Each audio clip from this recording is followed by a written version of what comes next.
କେଉଁ କାର୍ଯ୍ୟ ଦୋଷାବହ ନୁହେଁ। କେଉଁ କେଉଁ କର୍ମ କଲେ ନ ଲାଗଇ ପାପ, କହିବା ତାହା ତୁମ୍ଭଙ୍କୁ ଯୁଧିଷ୍ଠିର ନୃପ।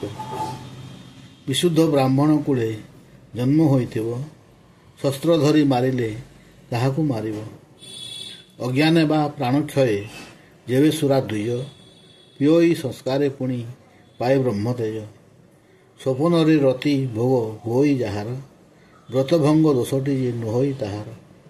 ଜ୍ୟେଷ୍ଠ ଭାଇ ପତିତ ବା ତପବୃତ୍ତି ଗଲେ, ଦୋଷ ଲାଗେ ନାହିଁ ସାନ ଭାଇ ବିବାହ ହେଲେ।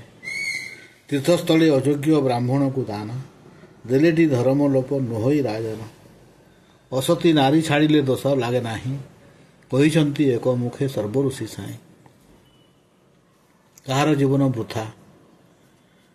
ଯେଉଁମାନେ ଈଶ୍ୱରଙ୍କୁ ନିନ୍ଦା କରନ୍ତି, ଚିରରୋଗୀ ହୋଇଥାନ୍ତି, ସ୍ୱାର୍ଥପର ଅଟନ୍ତି, ପିତାମାତାଙ୍କୁ ଦୁଃଖ ଦିଅନ୍ତି, ପର ଦ୍ୱାରା ଶକ୍ତ ହୁଅନ୍ତି, ଅଧର୍ମୀ ହୁଅନ୍ତି, ଅନ୍ୟାୟ ଆଚରଣ କରନ୍ତି, ପରନିନ୍ଦା କରନ୍ତି, ପରର ଅମଙ୍ଗଳ କରନ୍ତି, ଅସତ୍ ପଥରେ ଚାଲନ୍ତି, ସଦା ନିଶାସକ୍ତ ହୁଅନ୍ତି, ପାପ କର୍ମ କରନ୍ତି, ତ୍ୟାଗୀ ନୁହନ୍ତି, ଛୋଟ ବଡ଼ ଭେଦାଭେଦ ରଖନ୍ତି, ମନ୍ନାମୀ କରନ୍ତି, ଚୋରି କରନ୍ତି, ମାଲି ମୋକଦ୍ଦମାରେ ସଦା ଲିପ୍ତ ରହନ୍ତି, କ୍ଷମତାର ଅପପ୍ରୟୋଗ କରନ୍ତି, ନିଜର ପ୍ରଶଂସା ନିଜେ କରନ୍ତି, ବସି ଖାଆନ୍ତି, ଅଯଥା ସମୟ ନଷ୍ଟ କରନ୍ତି, ନିତ୍ୟାଚାର ନ ମାନନ୍ତି, ସେମାନଙ୍କ ଜୀବନ ବୃଥା ଅଟେ।